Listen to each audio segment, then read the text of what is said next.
koolaale inni naa dura moodachaa sanarra caale isa darbetu nodeessu duba koolaale inni naa dura moodachaa sanarra caale hundaa keessana dhiwame jaalala keetu kanaafani cite sittafame naaf taaltesitu hundaa keessana dhiwame jaalala keetu kanaafani cite sittafame naaf taaltesitu.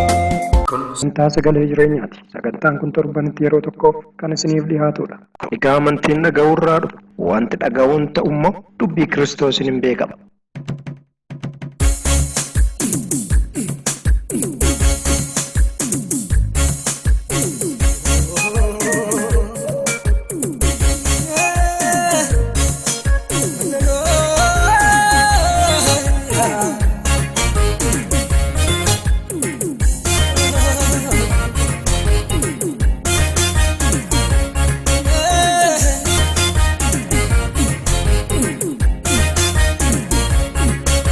Yesuus gooftaa akka ta'e afaan keetiin yoo beeksifte Waaqayyo du'aa akka isa kaase immoo garaa keetiin yoo amanne fayyina bara baraan argatta. Namni garaa isaatiin amane qajeelaan ta'a. Afaan isaatiinis beeksisee in fayya jedha dubbiin sagalee Waaqayyoo.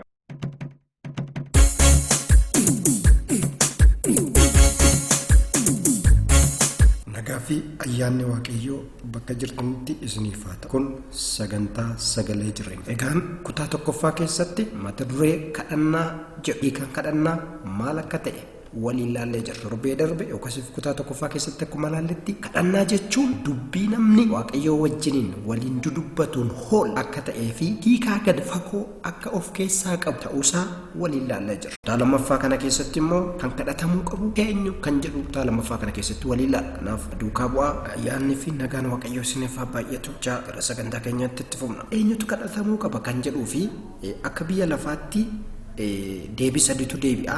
Sadiidha. Inni tokkoffaan waaqolii tolfamoo kana jechuun kan Waaqayyoon uume waaqaan gaditti wantoota jirantu kadhatamu jechuudha. Kan akka seexanaa ta'uu danda'a, kan akka ayyaana adda addaa ta'uu danda'a, kan akka qaalichaa ta'uu danda'a jechuudha achi keessatti kan jiru. Kanaafi kan kadhatamu wanti silaa namni kadhatu wantoota gurguddoo sadii keessaa inni tokko waaqolii tolfamoo. Waaqoliin tolfamoo kuni waaqota kan akka Baal kan yeroo Eliyaas mooticha Haabii wajjiniin dudubbatee uummata Israa'el yeroo miidhamanitti kan tulluu Qarmeloos irratti agarsiise sana jechuudha. Waaqolii tolfamoo kan waaqeffamanii macaafni qulqulluun lafa kaa'a. Yookaas akka kadhataman macaafni qulqulluun lafa kaa'a. Kanaaf kan kadhatamu inni tokko waaqolii tolfamoo. Waaqoliin tolfamoon kuni kan dhaga'uu hin dandeenye, kan deebisuu hin dandeenye. Gurra qabaatanis, afaan qabaatanis, gurra yoo qabaatanis kan hin dhageenye, afaan yoo qabaatanis kan hin dubbanne. Kanaaf waaqolii tolfamoon seexana dabalatee ayyaanota adda addaa dabalatee waaqolii tolfamoon ni kadhatamu. Badumatti bira darba. Inni lammaffaan kan kadhatamu yookaas namni tokko kan inni biyya lafaatti gaafa jiraatu kan inni kadhatu keessaa inni tokko nama akka isaatii akkaataan ittiin kadhannaa isaatii fi hubannaan isaallee garaagaraa ta'u malee namni wantoota adda addaatiin nama kadhata jechuudha. Wantoota adda addaa irratti hundaa'eetiin nama kadhata. Fakkeenyaaf namoonni karaarra jiranii maallaqa kan kadhatan yoo ta'e kadhaadha jechuudha. Beekingisa jedhamu sana. Kanaafuu namni nama siin kadhataa jechuudha. Kanaaf kadhannaan eenyutu kadhatama kan jedhuuf tokkoffaan waaqolii tolfamoodha. Inni lammaffaanii nama. Inni sadaffaan inni beekamaan inni silaa akka kiristaanatti ta'uu qabu waaqayyootu kadhatama. Kanaafi kiristaanni tokko kiristaana kan isa godhu isaan ammaarraa holitti kan inni kadhatu waaqayyoodhaan kadhate jechuudha kiristaan. Kanaafuu gabaabadhumatti kan kadhatamu akka kiristaanaatti waaqayyoodha jechuudha. Kanaaf akka macaafni qulqulluu jedhutti kan kadhatamuu qabu waaqayyoodha. Seexannis kadhatamuu qabu, waaqoliin tolfamoos kadhatamuu qabanii, namnis kadhatamuu qaba waan ta'eef kan kadhatamuu qabu waaqayyoodha. Namni kadhatu tokko eenyummaa nama kadhatu sanaa, eenyummaa wanta kadhatu sanaa beekuu danda'uu qaba. Eenyummaa nama kadhatu sanaa yookaas waaqa kadhatu sanaa beekuu danda'uu qaba.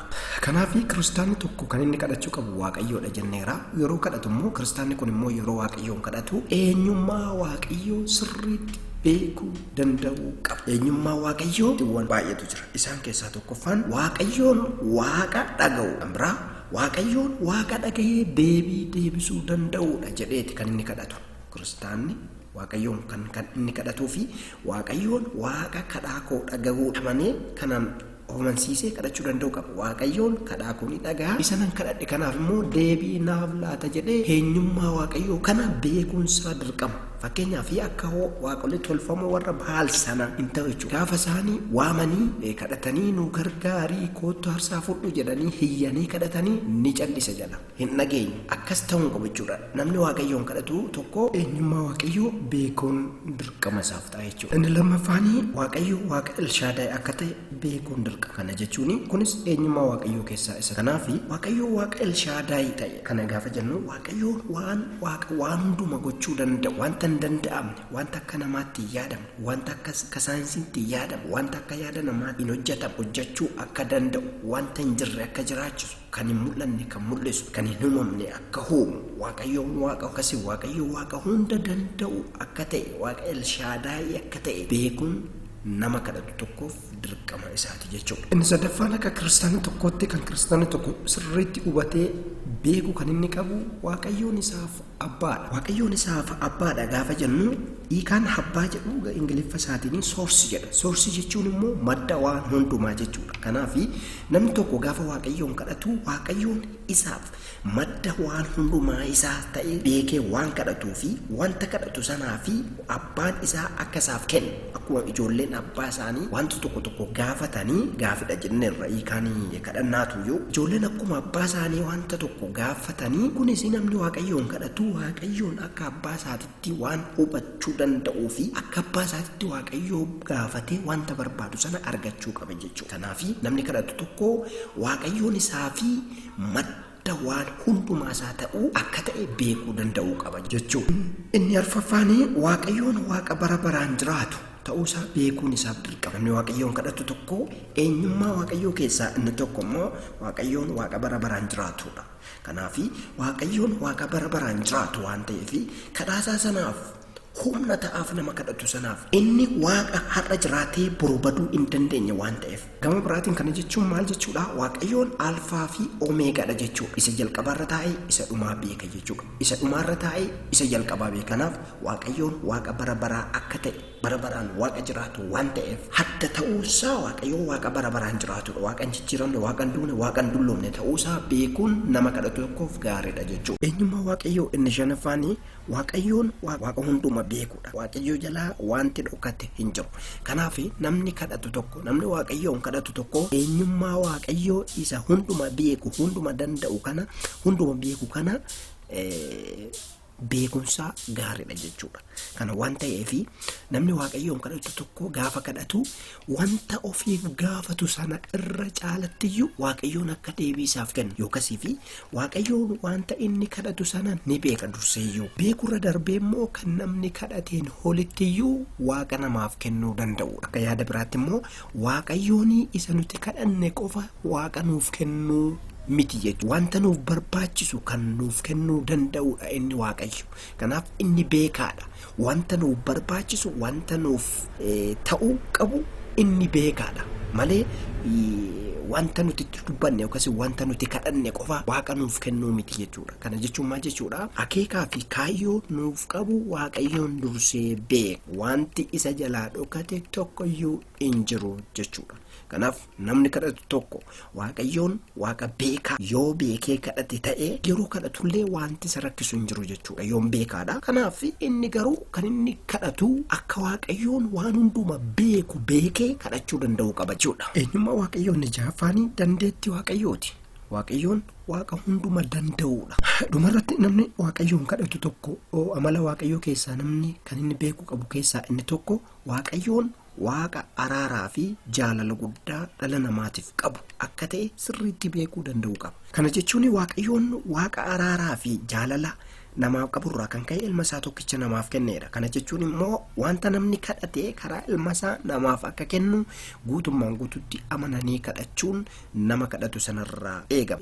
Nama kadhatu sana waaqa kadhatu sana sirriitti beekee yoo kan kadhatu ta'e kadhaansaa suni kadhaa sirrii ta'a jechuudha.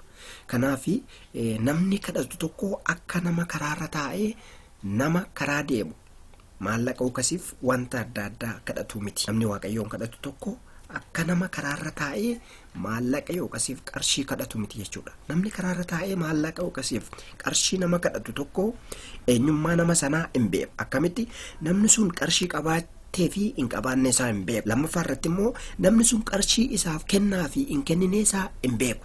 Sadaffaa irratti namni sun nama isaaf kennuu danda'u yookiin eessaa akka dhufee fi maal akka ta'e namumayyuu maallaqa baatee deemu ta'uusaayyuu hin beeku. Namuma ta'eedhaaf kan inni kadhatu jechuudha.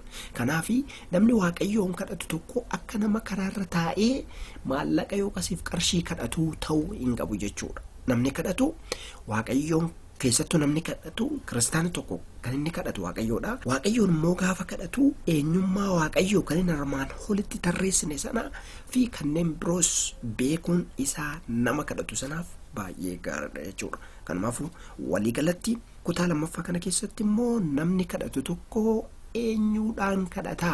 Eenyummaa waaqayyoo kan ta'an kanneen armaan olitti tarreessine sana beekuun isaaf gaariidha jechuudha. Kanaaf kutaa lammaffaa kana asumarratti golamna. Kutaa sadaffaa keessatti immoo kadhaan akkamitti godhama kan jedhu waliin laallaa. Akkasitti ayyaannii fi araarri waaqayyoo isin wajjin haa ta'u. Isinin jaaladhaa. Fayyaa ta'a.